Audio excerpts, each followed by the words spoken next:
Hey there. I'm excited to announce this to you today. This is what you've been waiting for in your spiritual quest. This is something I've wanted to do for a long time, and I'm finally ready to announce it that it's ready to go. It's the Grief to Growth Community Circle. Now, this is a sanctuary where like-minded souls are united in their journey through grief and towards personal transformation. It's more than just a place. It's a beginning. It's a commitment to growth and understanding. Here you're finding not just a community, but you're entering a circle of trust and depth. You're going to engage with interactive coursework. You'll dive into exclusive podcast episodes and partake in discussions that illuminate the path from mourning to empowerment. This is a realm where every question is honored and every individual's journey is validated. To be part of this exclusive circle, visit us at grieftogrowth.com/community or look for the chat icon at the bottom of every page on the main website. Remember that entry is a privilege because I want to ensure that every member is as dedicated and genuine as you are. You must apply to join, but the journey within is worth every step. So go ahead and join us today. Check it out, grieftogrowth.com/community, and I look forward to seeing you there. Hi there. Welcome to Grief to Growth podcast. Your host is Brian Smith, spiritual seeker, best-selling author, grief survivor, and life coach. Brian believes that the worst tragedies of life provide the greatest opportunity for growth. Brian says he was planted, not buried, and he is here to help you grow where you've been planted by the difficulties in life. In each episode, Brian and his guests will share what has helped them to survive and thrive. It is his sincere hope this episode helps you today.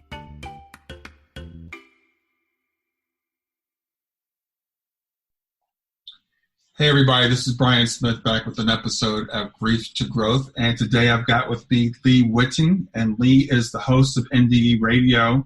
It's a podcast that he produces for IANDS, the International Association for Near-Death Studies. And Lee himself underwent an NDE at age 7 when he drowned in a lake. The experience altered the interests he pursued growing up and influenced his course of undergraduate study at Columbia University. Following graduation, Lee worked for the city of New York as a caseworker in West Harlem, helping the elderly lacking health insurance to get city funding for their hospital stays. Later, Lee, his wife, and 3-year-old son took a freighter to Europe and spent most of a year in a VW camper visiting churches and other sacred spaces in Europe and the Middle East. Returning to the U.S., Lee's family restored gardens in an old farmhouse on the coast of Maine. Studies at Bangor Theological Seminary led Lee to a doctorate in near-death studies and a 15-year career as a hospital chaplain at Bangor's Eastern Maine Medical Center, from which he recently retired. Lee's about to publish a novel based on NDE insights titled Beneath the Phoenix Door, and is also at work on a guide for chaplains to incorporate NDE stories into their practice. So, Lee, I want to welcome you to Grief to Growth, and I appreciate your patience in getting the technology worked out this afternoon. Well, thank you, Brian. I'm glad we figured it all out. So. Yeah, it worked out okay.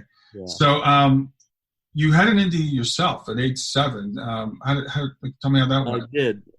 All children should learn how to swim was probably the number one lesson to come out of my NDE. But yeah, I was wading out. The bottom of the lake dropped off sharply. I should have known that because this was a family cottage and we had been going there since I was an infant. But anyway, I waded out too far. My mother had just gone into the cottage, and I went down. I came up once, screamed. I was terrified, of course. And when I screamed, all the air was out of my lungs, and I sank down to the bottom. However, I suddenly realized that I was up in a birch tree next to the cottage, watching as my mother ran.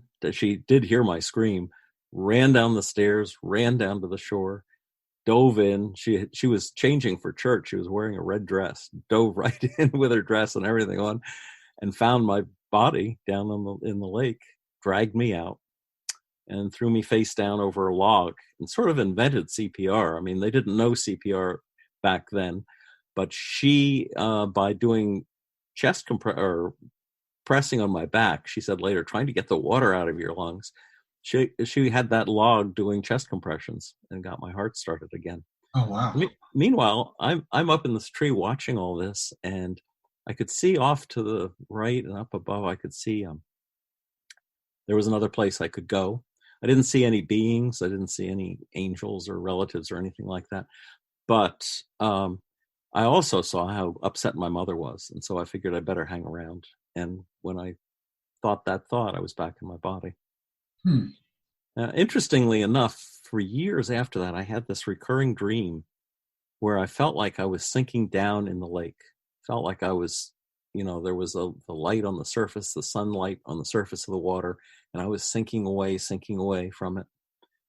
And it wasn't until I was in my early 20s, I went back to the same lake, dove in to about the same spot, went under the water to see if the stream had any reality to it, and realized that the light on the surface of the lake was spread all over. It wasn't like a pinpoint of light the way I'd imagined it.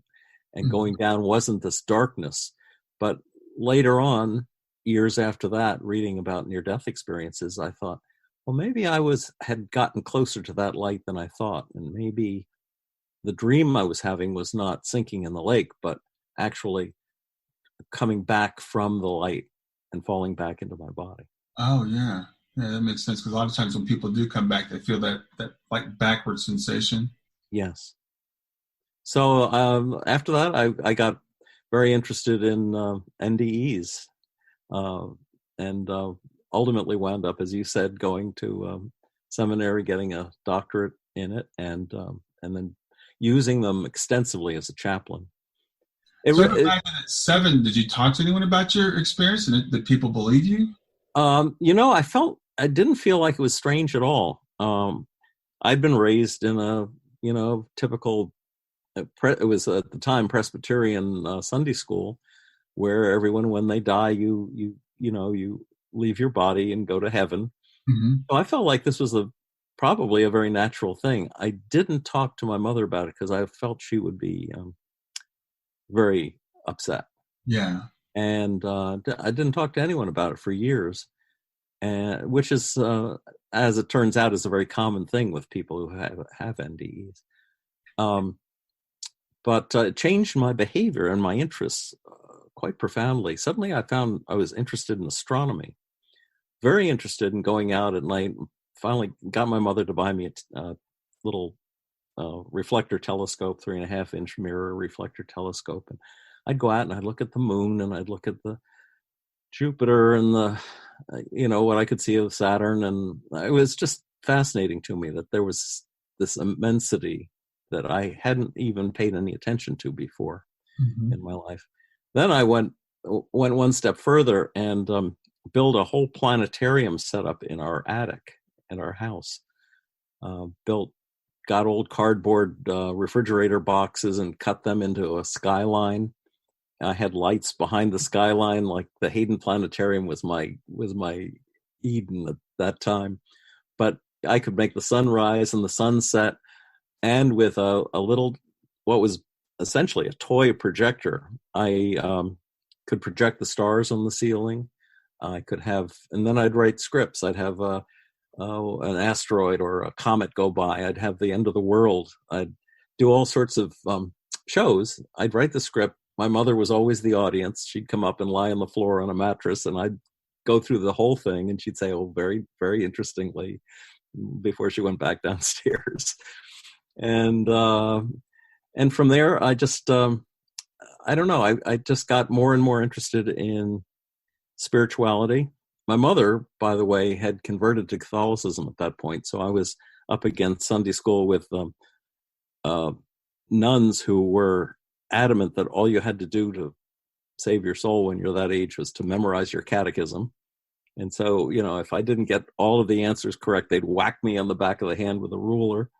So I never, like you say, I'm more spiritual than religious. I think that is probably what put me on that same track that I heard. Well, you've said it.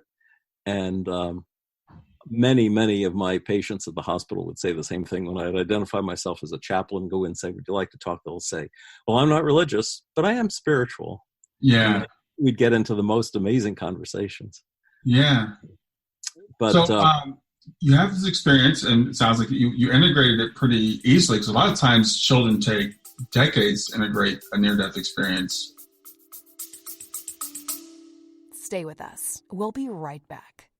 Hey there, something I want to tell you about today. My podcast platform, Buzzsprout, has recently made it easier for me to allow you to support me financially.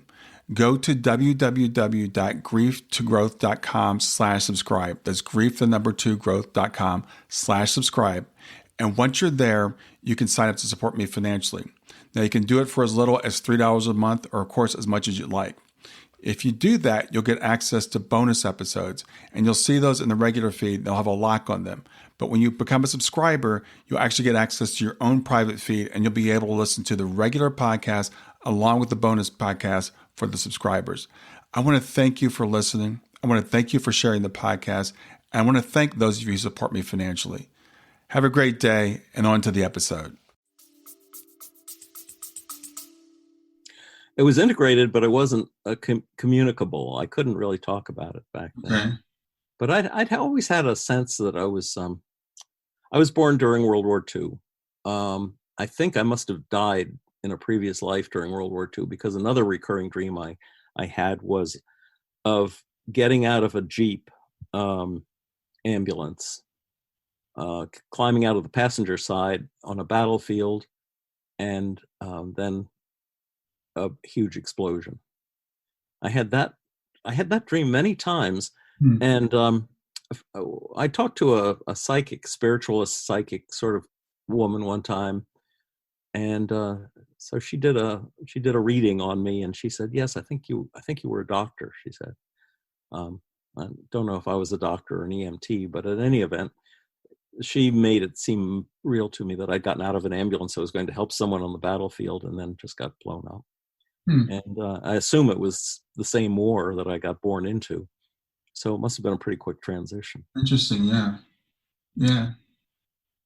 So you eventually ended up going, as you said, you got a doctorate in near-death studies. I didn't know that even exists. Well, it did briefly. Okay. My seminary, which is now out of business, unfortunately, Bangor Theological Seminary, it had been going since 1819 or something like that. I mean, really early. It was congregationally based. Like, congregationalism was very big in the Northeast, especially above Massachusetts, and it had a Doctor of Divinity and a Doctor of Ministry program for years, but I was the last class, and that they were awarding doctorates in, and I had to persuade them. I said, "Listen, I was already a chaplain. I was already doing this work in the hospital, and I said, these stories are so powerful. They're so hope-giving and life-fulfilling in some cases, because people had terrible fear of death, terrible fear of not only of existing and going to the bad place, to quote the reverse of the show on TV, but also just a fear of nothingness, of going into silence and nothing.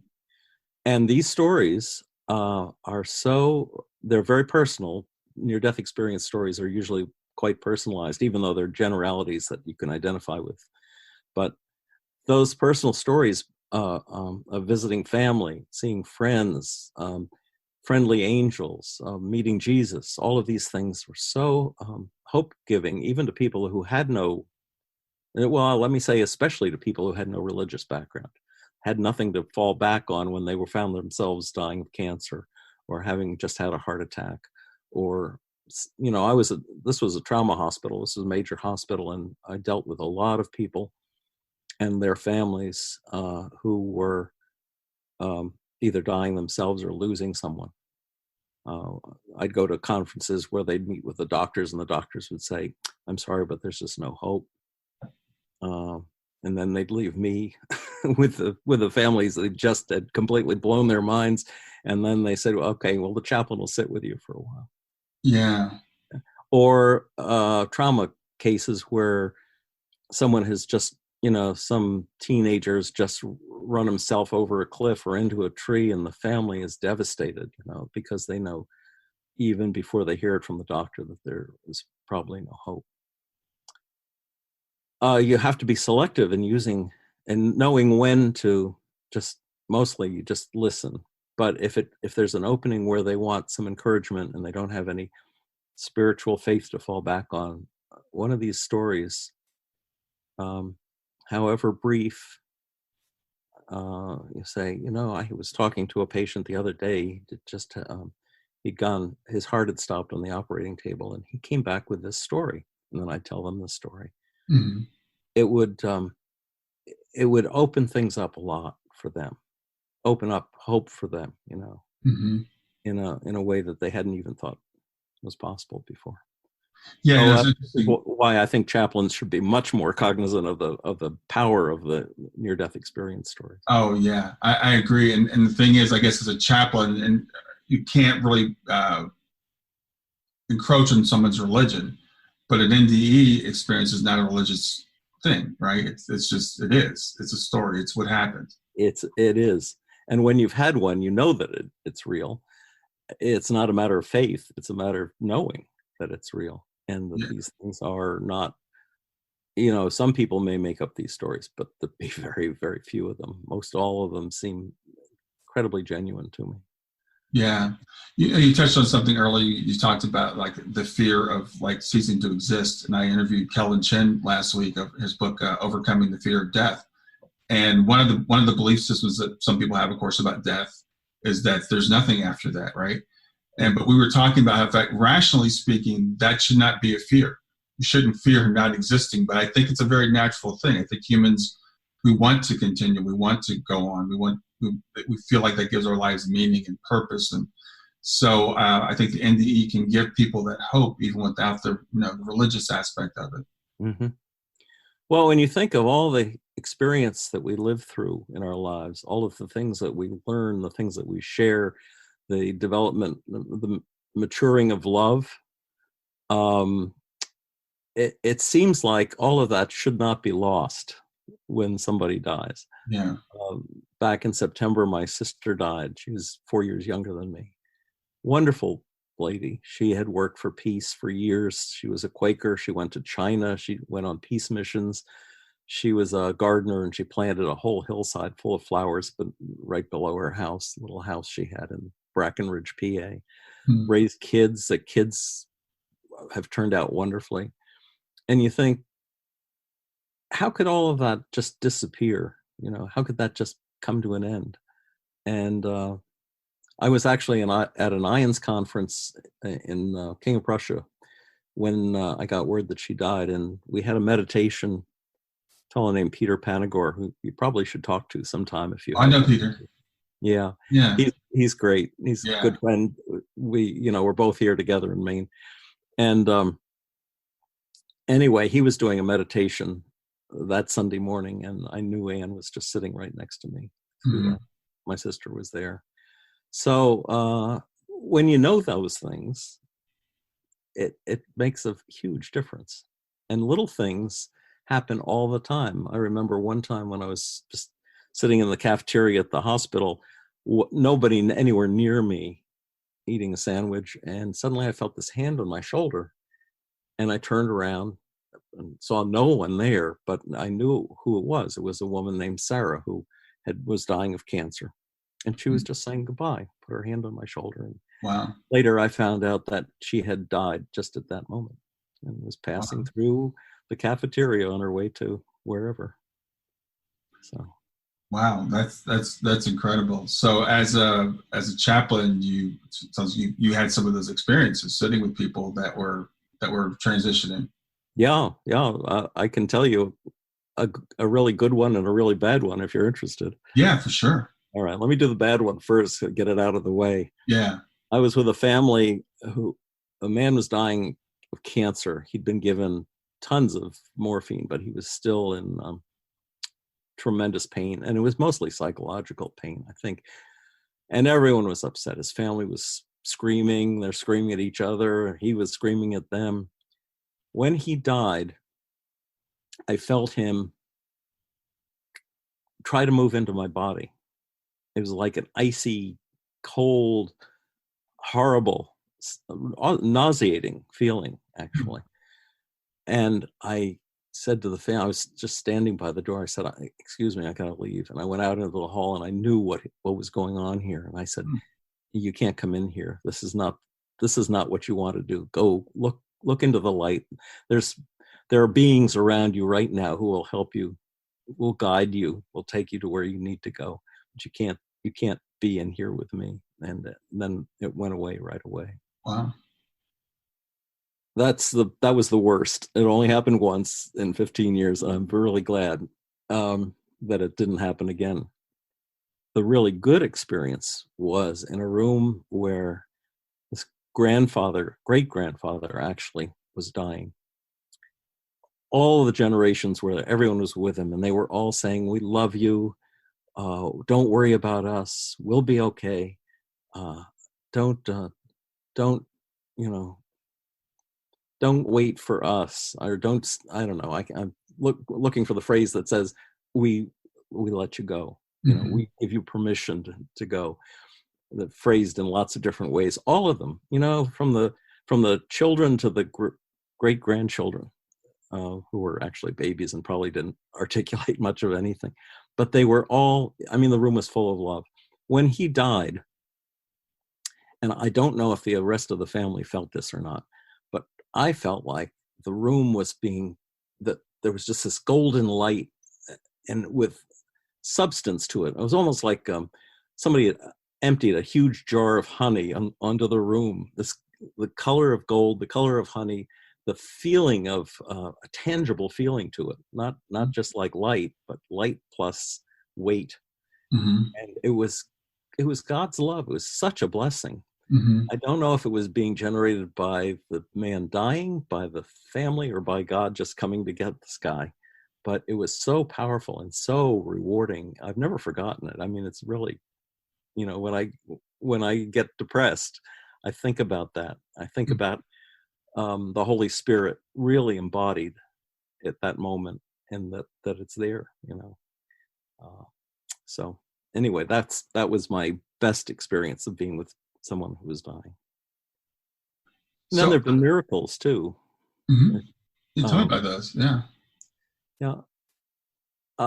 There were some stories about from nurses. One nurse who said she had been she had a patient who was very unhappy, very miserable, and complaining all the time. And she came in one morning, and he said, and he was cheerful. He was happy. He said, "My brother came to see me, and he's going to take me home." And the nurse said, "Well, I thought you told me your brother had died." And he said, "Oh, he did. But tomorrow he's coming. He said he'd be here at 1:00. Could you be here? Will you sit with me when he comes?" And she said, "Well, you're not that sick. You're not going to die." She got what he was saying. But she was there, and she said at 1:00, he raised his arms, this big smile on his face. He was looking at someone she couldn't see, but he was gone. Another favorite story of mine is the nurse who said she had a patient who wanted to die, did not want to be resuscitated, had signed all the documents saying, "Do not resuscitate." But she loved this woman so much that when the alarm went off, that she'd stopped breathing. The nurse came running down the hall because she was probably just out of impulse going to do CPR on the woman. She said she got knocked flat on her back in the hallway. And not only that, she could not get up. It was like there was a heavy weight pressing down on her. Oh, wow. And she was held there until it was too late to do anything. And she thought she really did want to die. And she was telling me, she was saying, "Don't interfere with this death of mine. This is something that I need, that I want." Yeah, that is, yeah. And these things happen. I was talking with someone yesterday. She's a death doula. And she's also happens to be a medium. So it's Deborah Diamond. She's got a great book out about Diary of a Death Doula. But, we were talking about these, someone calls her book a series of extraordinary events. And when I was saying to her last night, I said, not really so much extraordinary events as they're ordinary events that you've seen through an extraordinary lens. And I think these things happen a lot more often than people realize, and especially with near-death experiences, a lot of people are ashamed to share their experiences for fear of being thought crazy, or if they might think it goes against their faith. And so it's good that people are starting to be able to share those things. And there's organizations like IANDS where people can come together and feel comfortable sharing. And I attend our local IANDS meetings here myself because I love to hear the stories. But a lot of people coming into IANDS are like, I'm scared to talk about it. It takes them a while to even talk about their experience. That's what I love about doing my show, NDE Radio, so much, is that oftentimes, I will have guests on who've talked about it 100 times or 1,000 times, who've really grown comfortable with it. But it's really nice when you can get someone who can say, honestly, I've never really told this to anyone before. Now I'm telling, 10,000 people on the air, because it's so powerful. When you're first finally expressing it, with all the doubts and all of the concerns and all of the amazement that people bring to these stories. So it's been very rewarding for me. I just volunteered to do this for IANDS, but I've been doing it now for over 6 years. We have, I think, 320 shows in the archives that people can go in and listen to. So if any of your listeners are interested in hearing near-death experience stories from the horse's mouth, as it were. In fact, we've even had some stories about animal lives and past lives. So that's a possibility too. So how do we find the podcast? Oh, just go to nderadio.org. Okay. And it'll come right up. Just Google that, or Lee Witting will bring it up usually too. Okay, yeah, I didn't know that was there. I'll definitely listen to it, because I actually found a podcast called, I think it's called Sam Reads Near-Death Experiences. And this guy just goes into the NDERF database and pulls out near-death experiences and reads them. Yeah, I some weeks I've done that too. If I don't have a guest, or if I find it particularly good, IANDS for their members sends out a monthly email with an NDE story or two, and often I'll just pick one up and read it on the air to let people know the value of IANDS as an organization. Yeah, well, the value, it's like I said, I feel sometimes a little bit weird going to the meeting because I hadn't had a near-death experience. So we go around the room and it's like, I'm not an experiencer, but I'm just there for the stories. But I was reading Ken Ring's book. I can't remember the name of it right now. It was all about near-death experiences. And in his research, he found out that just reading about near-death experiences enough can give you some of the effects that near-death experiencers have. Right. And the effects are profound. I mean, they're usually always life-changing. Yeah.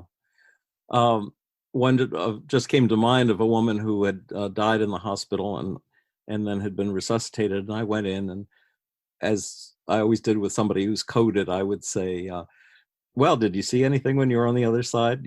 Just to make light of it. And most of the time, I would say close to 90% of the time, people would say, I don't remember anything. But those 10 to 15% of the time, one woman told me, yes, she said, and she was so happy that I asked, because she was afraid to bring it up to anyone. She said, I saw my dad. He died 3 years ago. And she said, he was standing there, and I could see behind him this beautiful light, she said, and I wanted to run into the light, but he said to me, I'm sorry, it's not your time yet. And she said, I was just like a little girl, and she was a woman in her 50s, I guess, maybe 60s. She said, it was just like I was a little girl trying to run around my dad, get around him to go into the light. But he grabbed me and he stopped me and he said, no, you've got to go back. And then I was back here in the hospital. Yeah. But I used that story because it was such a simple one. Oh, countless times with other people and with amazing results. Yeah, I think there is. I've been studying near-death experiences for probably close to 20 years now. So I'm still fascinated by them, but I'm not, I get shocked. And when people haven't heard them before, or heard someone talk about their experience and how real it is, especially the veridical ones, especially when people, can come back and say, yeah, I saw this. I have a friend that had a near-death experience, and she saw her sister like several states away driving to the airport to get to her, and could even describe what she was wearing. So there's no way a skeptic could say, well, it's just a dream that you had. Yeah. Patients who are just have out of body experiences will tell stories like, they're lying dead on the operating table because something's gone wrong, and they're out of their body. They go through the wall. They're in the family room. They hear their family having this conversation about them. Mm-hmm. One said, I heard my grandmother say, I'm going to go outside and have a cigarette. She said, my grandmother hadn't smoked in years. So she took this as a real measure of how upset she was. Mm-hmm. And when she came back and she was back in her body and she told her grandmother, I heard you say you were going out to have a cigarette. Her grandmother was totally shocked. Yeah. But in a good way. It just says, that we are so much more than our bodies. Stay with us. We'll be right back. Hi there, I'm really excited to tell you about my latest ebook. It's 4 lessons that you can learn from the near-death experience without going through all the trouble of dying to learn them. I've been studying NDEs for several years now. I am completely convinced that not only are they 100% real, but that there's some very universal wisdom that we can get from the near-death experience. And I've distilled that down in this book into 4 short lessons. And I've also given you all the reasons why I believe that NDEs are absolutely real. So go to www.grieftogrowth.com/NDE lessons to pick it up for free. www.grieftogrowth.com/NDE lessons. I hope you enjoy it. Yeah, absolutely. And I think, again, that's going to change not only the life of the person that had the experience, but probably the life of the grandmother and everybody else in the family that knows that experience is true and it's real. And it's something that, we can't explain through normal physical senses. Yeah.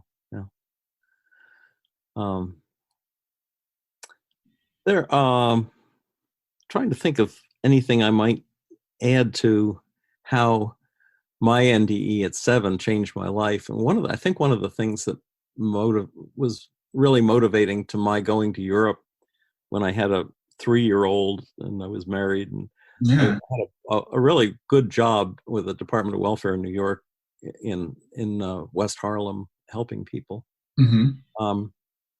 But I had this, I'd never been to Europe. I wanted to go, and my wife wanted to too. And we were able to save enough money to buy. Back then, you could buy a Volkswagen camper in Hamburg, Germany, for $2,500. Oh wow! And so that's what we did. We went over on a coal freighter, picked up the car, lived in the car for nearly a year, traveled all through Europe and the Middle East. We went down through Turkey, all the countries you couldn't go into now without worrying about, losing your life. Right. Syria, Jordan, Lebanon, Israel. And everywhere we went, we would stop at religious sites, churches, mosques, pagan sites. There are lines, they call them ley lines, which I like to identify with because my name Lee is also can be spelled Ley as well as Lee. And ley lines are magnetic strips that run across the face of the earth. And oftentimes you'll find pagan sites that where later the cathedrals were built, or churches or monasteries, because there's an energy to them. Sedona is probably the most famous in Arizona for having power spots, that where you feel this magnetic energy just coming out of the earth, surging out of the earth, but in any event, that I think would probably not have been of any interest to me at all had I not had my NDE. That I was trying to make connections between what I felt was out of the body and the earth itself. It's like we sometimes put down the fact that we're physical beings because we suddenly recognize our spiritual nature. But we were created and put into a garden, which, we could say was Eden, but we could also say was the earth, an amazing, beautiful place that we're supposed to take care of, and with all sorts of magical qualities to it that we should be observant of and tending to and protecting instead of destroying it the way we are right now. And so those power sources coming out of the earth, those the places where people were compelled to build, shard cathedrals and that sort of thing. It was so interesting to me, and so and just fascinating. And I'm sorry that people spend so much time looking at their cell phones now instead of just looking at a sunset or climbing a mountain, canoeing or just traveling the way we did when I was young. Yeah. Well, talk to me about chaplaincy versus religion. You just retired recently as a chaplain, and I think a lot of us don't really understand what a chaplain is, right? Like you said, they call in a chaplain, and people say, "I'm not religious." Right. Some chaplains are tied up with their own particular faith, and that I take to be a serious mistake, unless you're only going to be visiting Lutheran patients in a hospital, which would be one in 1,000. You have to be open to all points of view. And fortunately, I'd had a Protestant background growing up. Then I'd had a Catholic background growing up. Then I was, during the Vietnam War, I was with the Quakers, and we were protesting. We were involved in civil rights and also in fighting the Vietnam War. Trying to bring that to an end. The Quaker faith is one where you all get together in a room and you sit quietly. It's meditation. It's not Eastern, but it's meditation. And it was founded by George Fox, a mystic, who said, we all have a spark of God in us. And once in a while, someone feels moved by that spark to stand up and say something. But for the most part, it's a silent worship. Quakers and chaplains have a lot in common, because to be a good chaplain, you should keep your mouth shut most of the time and just go in, introduce yourself, and say, "Well, how are you feeling?"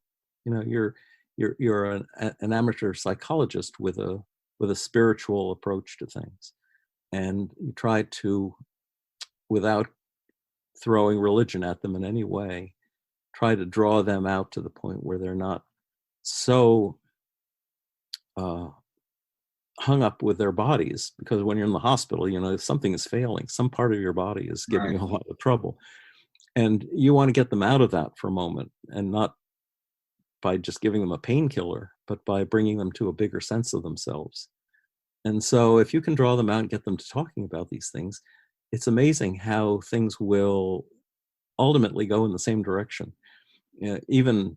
From Catholics to atheists, the spiritual side of us tend to ultimately lead to the same kind of conversations. Really?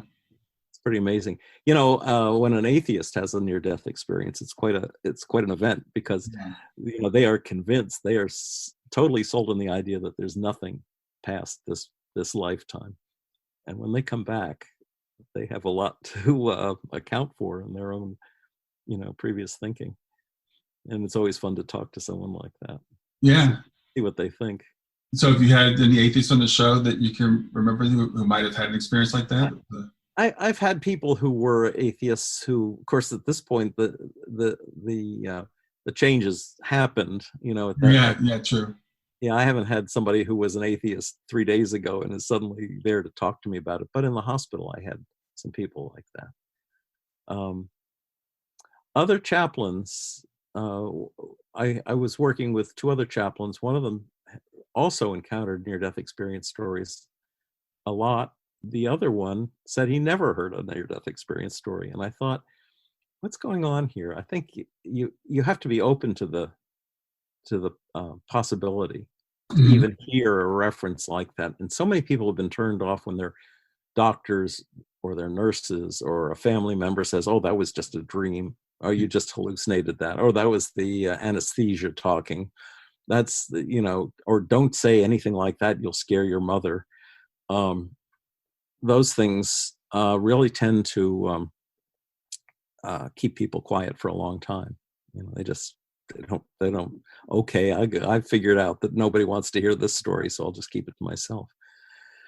So I think that accounts for a lot of stories that only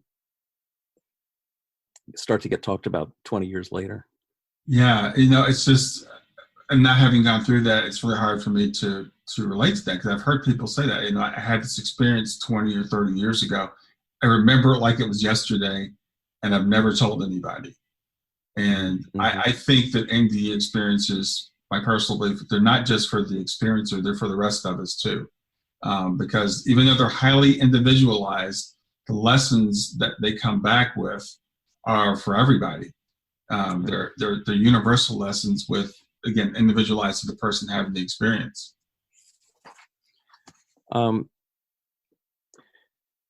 Let me ask, because I gathered from the bio that you posted that the death of your daughter put you on the path you're on.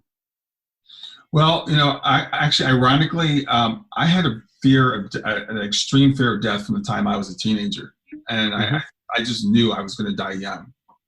So that is really, and an evangelical, I should say, Pentecostal background. This fear of this guy that was going to send me to hell. That's what really put me on the path. Ironically, coincidentally, whatever you want to call it, my daughter did pass suddenly at the age of 15. But by the time she had passed, I had been studying near-death experiences for probably 15 and 20 years. So I was preparing for my own death, not expecting it to be, her that passed.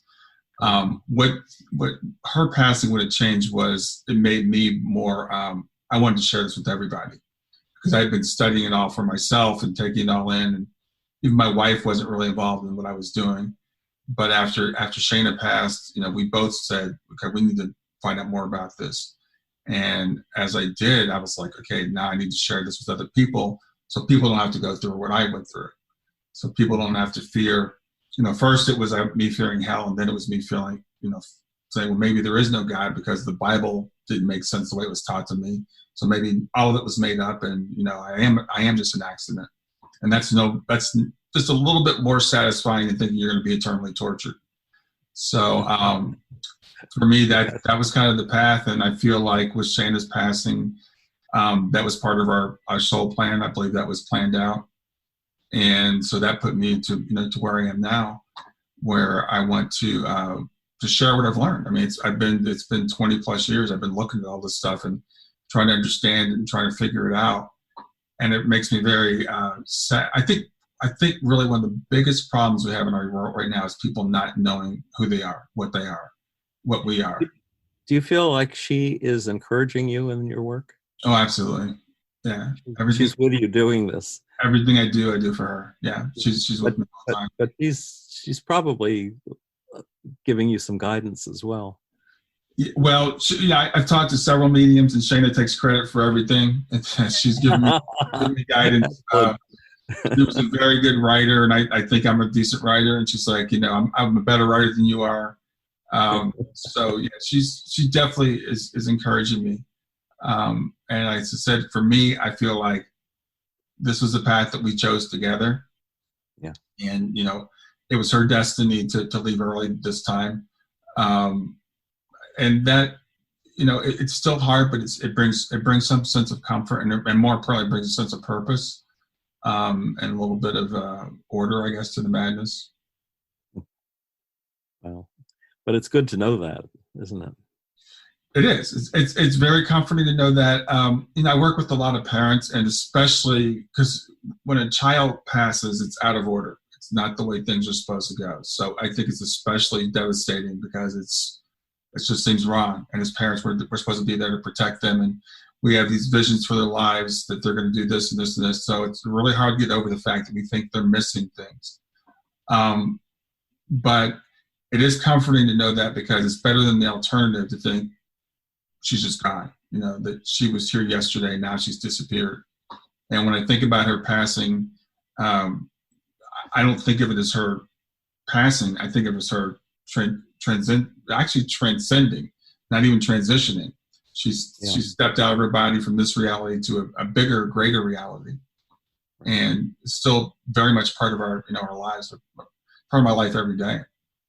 Yeah, I don't think we lose touch with the people we love and the earth and the places we visit.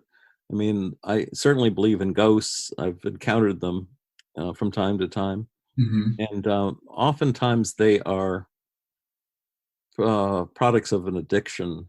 I mean, they've bonded with either another person or a location, the so-called haunted house, which we lived in when we moved to Maine. We bought a farmhouse. It was the man had, Really?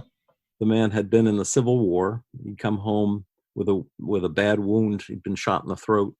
He'd been in a Southern prisoner of war camp, and I don't know how he survived even that. But anyway, he built his farmhouse, started a family, but he was continually bothered by this pain.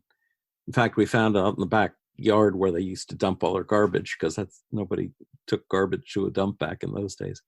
Little bottles that said cocaine on the side. Mm-hmm. And you could go to the pharmacy and buy cocaine-based drugs. Anyway, one day his family went down to the beach to have a picnic, and he just went out on the back porch and killed himself. Wow. And his ghost had been there ever since. When we bought the farmhouse, it hadn't been lived in 20 years. It was quite a wreck at that point. And we'd hear doors opening and closing and footsteps upstairs, and the hair on the back of the dog's neck would go up, and, wow. and he'd bark.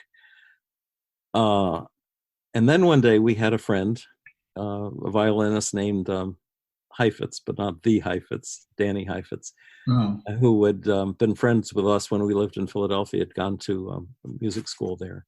And he came for a visit, and he was upstairs practicing the violin, which he did faithfully every day. He said he came downstairs after he'd played a piece of Bach Chaconne. He said, the most amazing thing happened. He said, I was playing, and all of a sudden the face of this old man appeared, just floating in the air.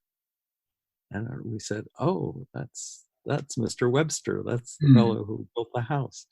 And Danny said, I didn't know what to do. So I just kept on playing until it was done, because that's how you do it when you've got an audience. Yeah.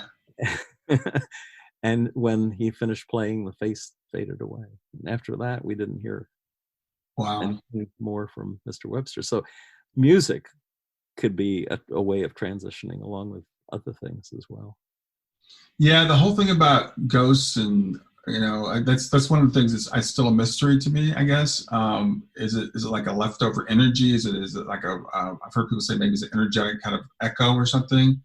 But we also know that time is different on the other side. So if someone does feel like they're stuck for many, many years, from that perspective, it's not the same. We don't know exactly how it is, but we know it's not the same.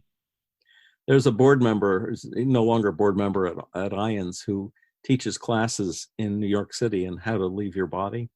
And one of the things that they do as a group, they are missionaries to the world of ghosts. Wow. Okay. They said you can go into a bar and be standing at the bar drinking, and the ghost will be standing right next to you, imitating your motion, bringing a ghostly glass to a ghostly mouth, trying to recapture the essence of their addiction. That's addicted. When you're still addicted at the point of death, and you carry on doing that sort of thing. And they would go to them and they'd say, you don't have to stay here. You don't have to be stuck in a bar room. I mean, look around, there are friends, there are family, they would pray for them, and they would liberate them. Interesting. Wow. Yeah. Well, that's really interesting to think, the good thing is, they can go to the light and become free and break through that addiction. Yeah. which I that think decision is really up to them. yeah. Yeah, they have to make the move, and I take that to be like the Catholic idea of purgatory, where you're sort of stuck trying to make an act of contrition for your sins. That's probably the world of ghosts. Yeah, it's interesting because, again, talking to people in this field, I talk to some mediums, particularly some will say, okay, well, once you die, there are no more negative emotions. You're free and you're happy, and there's no sadness, there's no addiction, there's no whatever. And then others say when we die, we essentially stay the same person that we were. And if you choose to hold on to those negative things, what we call negative, or the addictions, that you can, but I think maybe the truth is somewhere kind of in between. Maybe it's a self-imposed kind of thing where people say they don't feel like they deserve to move on to that next level, and they do need a little bit of encouragement to say it's okay. You can let go of this now. You can move on. Yeah, I agree. I think it is. It's some people just say, I was too bad a person. They're judging themselves. Exactly. Or they're taking the message from the life review and taking it too seriously, taking it to heart. I mean, I do also believe in reincarnation, and I'm sure we carry some karma with us, but I think it's also a fresh start. We get a chance to do it right the next time. How many of us do it right the next time? I don't know. Yeah. we may still fall back into old patterns, but I guess that's there was a story from Plato about the soldier named Have you ever heard that? I haven't heard that, no. Okay, the last book of Plato's Republic, this is 400 BC, this is long before Jesus. Mm-hmm. He talks about the soldier who is out on the battlefield with his buddies, and they're in a battle, and they're killed. And their bodies are brought back to be burned on a funeral pyre. And just before they light the fire into this one soldier, he sits up. And he says, I've been sent back to tell you what happens when we die. But I was, when we were killed, we were all crossing this field together, he said. It was beautiful, beautiful field. We came to a place of judgment. He said there were judges who would send us either up to a place to be rewarded or down to a place to be punished. But it was just a temporary thing. And after the rewarded and the punished went through that experience, they met in a field and they talked to one another about what had happened to them, and how they'd gone up or gone down, and then they drink. They go on from there and they drink from. No, there's one more step, and that was actually the point of why I was telling you this story. They are getting ready for their next life, and they get a choice of what kind of life they're going to live. They can choose to be poor or rich. They can choose to be, one race or another race. They get to choose some aspects of their life, but the rest of their life is it's a toss of the dice. It's it's fate. It's something that is imposed on them that they have no choice about. So they get to choose some aspects of their life, but other aspects of their life are chosen for them. Interesting. Then they drink from this river of forgetfulness, and then they're back being reborn. Back and doing it all over again. Back to do it again, yeah. Well, I want to ask you, we have a few minutes left. I want to talk to you about your book, Beneath the Phoenix Door. It's a novel? It's a novel. I wrote it actually when I was in seminary. I wrote it as a project maybe 20 years ago. I started it and wrote about 200 pages as an independent study project involving near-death experience, and two teachers from the seminary who are commissioned to find the Garden of Eden. And this is an adventure that they go on. I went back 2 years ago, I picked it up and I said, this isn't half bad. I ought to do something with it. So I had to modernize some of the stuff. I mean, there were no cell phones back when I wrote it, and, a guy can't find a payphone. So, the things that I had to age really fast. I had to fix, right. but the basic plot and the way Eden and the fate of the earth are connected in this book, I think are really important. Wow. And so it's a novel, but it's got some interesting messages. I go into many different religions. There's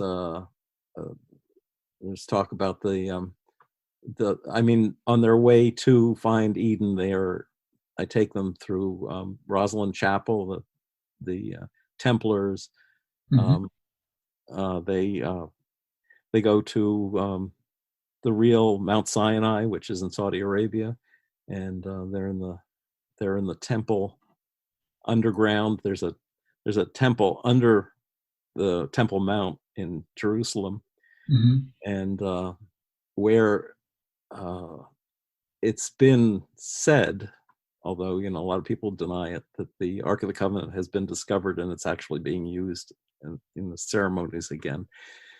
So we go through a lot of this stuff, and then finally they find that they do make, spoiler alert, they make it into Eden, and that's a whole different trip with Wow. good and evil, Satan and God. Wow. And, Sounds fascinating. So when do you think that'll be out? Probably 2 months. Oh, really? Okay. Yeah. It's actually set. I just have to, and I'll self-publish it, but it'll be available on Amazon. Cool.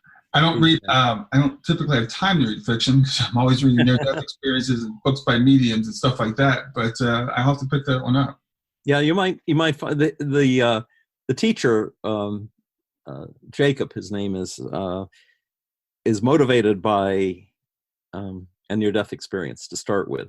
He's sort of a contemporary seminaries are often very liberal, and sometimes they study the texts like texts and have with no faith involved. Exactly. I wrote this original book for a teacher who was like that, who when we studied Paul, he'd never talk about all of Paul's revelations about faith. He was only talking about where he traveled and what was happening to him and when he nearly drowned and stuff like that. So anyway, but a near-death experience has an amazing ability to wake people up to what's real. Speaking of that, just reminds me as an aside, I remember reading something several years ago about how many pastors are actually atheists. Going through seminary, they actually lose their faith. So they study the Bible as a text and they preach it every Sunday, but they don't really believe it. It's true. Yeah. It's very sad. I was in a class. I would make a faith statement in class, knowing, and drawing on not talking about my near-death experience, but drawing on the influence that had in my life. People would look at me like I was crazy, and they're in seminary, for God's sake. Yeah. Well, it's the whole thing about NDEs. People say, "Oh, I don't believe in NDEs because I'm a Christian." It's like, wait a minute, what do you mean? Oh, well, that's a whole other story. We probably don't have time for, but it's terrible the way religion is so afraid. Organized religion fears near-death experience and personal mystical experiences of any kind because it saps their authority.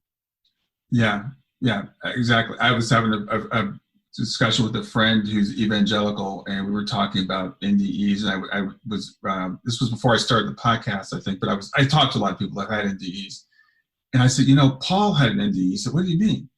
I said, "Well, Paul on the road to Damascus saw a bright light, heard a voice, fell to his knees, was blinded. All that stuff. That was an NDE. That was out of body experience." And then he had another experience. He said, "I was praying and I was in the third heaven." And I said, so if I believe that, and I do, why wouldn't I believe Mary last week when she told me she had an NDE and saw a light and heard a voice? I know. The Congregationalists for a while had a statement that they like to put out in the bulletins and so forth, saying God is still talking. I think it was ... But when God's trying to talk through us the way he talked through Paul, they didn't want to hear it. Right. So. And the Catholics, you've got to die before your visions count for anything in the Catholic Church. The Catholic mystics who saw amazing things in visions and probably in some near-death experiences, they were shut down until finally they died, and then the church would say, well, maybe there was something to this after all. Let's make them a saint. Yeah, exactly. When in fact we're all saints. Yeah, well, I believe that too. And again, that's not something that religion wants to tell us, right? We've got to earn it. Mm-hmm. Well, Lee, I really appreciate you doing this. Anything you'd like to say before we wrap up today? Well, just that I think, from what I understand, you're doing very important work. You're being a chaplain yourself to a lot of people by presenting this sort of material. And I want to congratulate you and encourage you. And there is nothing more powerful than empathy. And when you have gone through painful circumstances yourself and can relate to other people's painful circumstances, it's very, very healing. So I'd like to make some purpose out of it. So, and whenever I'm doing these, I have a second monitor over here. My wife, my two daughters are on it, and Shane is always staring right at me. So she's always putting pressure on me. Believe me, she doesn't let me slack out. Well, my best to Shane. I tell her to keep up the good work. So I want to tell everybody where you can reach Lee. It's nderadio.org. That's NDE as in near death experience, radio.org. Yep. And you can find the podcast there, and I'm going to subscribe. Good. Doesn't cost a thing. Just we're on live Monday at 11 a.m. Eastern for half an hour. Mm-hmm. But if you can't catch it, then all the shows go up by the afternoon. They're there, and there's a brief description of each one. And as I said, there's something like 322 of them to date. So you can spend a lot of time listening to NDE Radio if you want to. Yeah, it'll change your life, I guarantee it. Lee, thanks a lot. Well, thank you, Brian. Have a great day. You too. Thanks. Thanks for listening to Grief to Growth. Brian hopes that you find this episode helpful and will come back for future episodes. Brian's best-selling book, Grief to Growth, Planted Not Buried, is a great resource for anyone who is coping with grief or knows someone who is. If you enjoy the podcast and would like to support it, there are 3 things you can do to help. The first is to share the podcast with someone that you think it will help. The second is to go to iTunes, rate, and review the episode. The third way you can support the podcast is by becoming a patron. Head over to www.patreon.com/grief2growth. That's patreon.com/grief, the number 2, growth, and sign up to make a small monthly donation. Patrons get access to exclusive bonus content and knowledge that you are helping to spread the message of Grief to Growth. For more about Brian and Grief to Growth, visit www.grief2growth.com. Hi there. I hope you enjoyed this latest episode of the podcast, and I'd love to hear your thoughts. What questions came up for you? What did you like about it? What didn't you like about it? I invite you to visit us at grieftogrowth.circle.so. That's grief2growth.circle.so to continue the conversation with me and with other listeners. It's a space to sound off, to share reactions, and to go deeper into the topics from the show. I look forward to chatting more, and I hope to see you there.